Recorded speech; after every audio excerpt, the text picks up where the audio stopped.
Dans sa miséricorde, Dieu a pitié des âmes qui, au prix de lourdes fatigues et à grands frais, cherchent à satisfaire la faim et la soif de leur tendance dans les créatures et le monde. Il leur dit par la voix d'Isaïe, « Vous tous qui avez soif, venez à la source.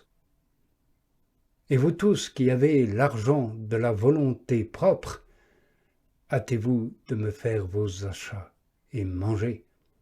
Venez et achetez de mon vin et de mon lait, c'est-à-dire la paix et les douceurs spirituelles, sans me donner l'argent de votre propre volonté, ni même m'en donner l'intérêt, ni me payer par quelques travaux, comme vous le faites pour vos tendances. Pourquoi donnez-vous l'argent de votre propre volonté pour ce qui n'est pas du pain, je veux dire l'Esprit de Dieu? Pourquoi prenez-vous de la peine pour satisfaire vos tendances avec ce qui ne peut les rassasier? Venez, croyez-moi, dit Dieu. Vous aurez à manger le bien que vous désirez, et votre âme aura des mets succulents pour se délecter. Or, cette délectation indique que l'âme a rejeté la satisfaction que donnent toutes les créatures et le monde, car la créature et le monde tourmentent, et l'Esprit de Dieu vivifie. Ainsi notre Seigneur nous appelle et nous dit dans saint Matthieu, « Venez à moi, vous tous qui êtes tourmentés et qui êtes accablés par le poids de vos soucis et de vos tendances. Sortez-en, venez à moi, et je vous soulagerai.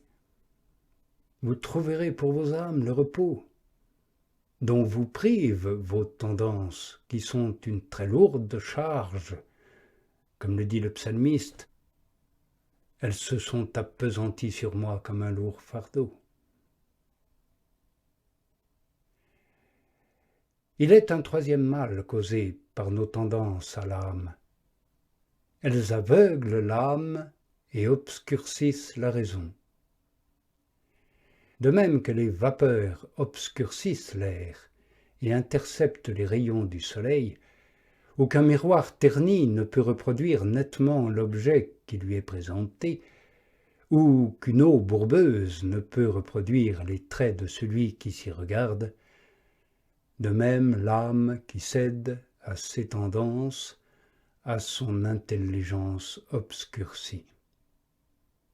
Elle ne laisse pas le soleil de la raison naturelle, ni le soleil surnaturel de la sagesse de Dieu l'investir et l'éclairer. Aussi le prophète royal a dit à ce propos, « Mes iniquités m'ont environné, et je n'ai pu voir la lumière. » Par cela même que l'intelligence est obscurcie, la volonté est affaiblie et la mémoire est engourdie. En un mot, le désordre s'est introduit dans les opérations de l'âme. Car les puissances de l'âme dépendent de l'entendement dans leurs opérations. Si l'entendement est aveuglé, les autres puissances ne peuvent être que dans le trouble et dans le désordre. Aussi le psalmiste a-t-il dit, « Mon âme est dans un trouble profond », ce qui revient à dire que ses puissances sont dans le désordre. Et en effet, comme nous l'avons dit, l'entendement est aussi incapable de recevoir l'illumination de la sagesse de Dieu que l'air chargé de ténèbres l'est de recevoir la lumière du soleil. La volonté est aussi impuissante à aimer Dieu d'un amour pur que le miroir terni à réfléchir l'objet présent.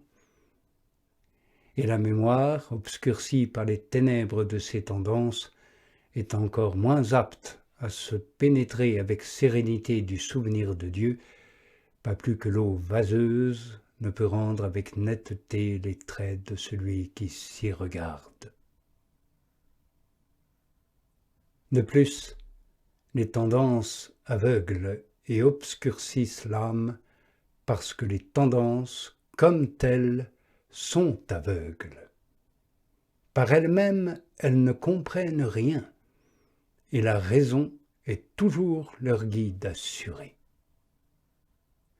Aussi, chaque fois que l'âme se laisse entraîner par ses tendances, elle s'aveugle. Elle ressemble à celui qui voit et se laisse guider par celui qui ne voit pas. C'est absolument comme s'ils étaient aveugles tous les deux. Et alors se réalise exactement ce que Jésus dit dans saint Matthieu, « Si un aveugle conduit un autre aveugle, ils tombent tous les deux dans la fosse. » Il sert de peu au petit papillon d'avoir des yeux, puisqu'il se laisse charmer par la beauté qui l'attire pour le consumer. Nous pouvons dire encore que celui qui se complaît dans ses tendances ressemble au poisson qui, ébloui par la lumière qu'on lui présente, ne voit pas les pièges que lui ont tendus les pêcheurs. C'est ce que le psalmiste fait très bien comprendre quand il dit de pareilles âmes, « La lumière a frappé leurs yeux et elles n'ont plus vu le soleil. » Nos tendances sont comme le feu, dont la chaleur échauffe et la lumière fascine. Et telle est leur action, elles enflamment la concupiscence et éblouissent si bien l'entendement qu'il ne voit plus la lumière qui lui est propre. Le motif pour lequel l'éblouissement a lieu, c'est que l'on met devant les yeux une lumière qui leur est étrangère. La puissance visuelle s'y attache et ne voit plus l'autre. De même les tendances.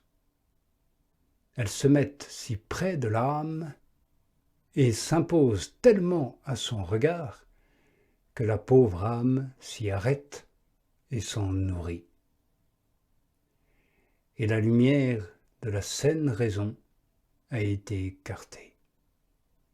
Et l'âme ne la reverra pas tant que l'éblouissement produit par ces tendances n'aura pas disparu.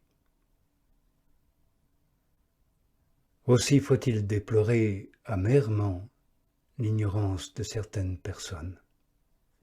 Elles se chargent de pénitence, elles se chargent de pratique, mais sans règle et sans autre ordre que celui de leur propre volonté. Elles y mettent leur confiance et s'imaginent que cette voie seule, sans la mortification des autres tendances, suffira pour les acheminer à l'union de la divine sagesse. Or, il n'en sera pas ainsi tant qu'elles n'apportent pas toute leur diligence à tenir en respect toutes les autres tendances. Si elles y apportaient la moitié seulement de pareils efforts avec le soin voulu, elles profiteraient plus en un mois que par tous les autres exercices en plusieurs années.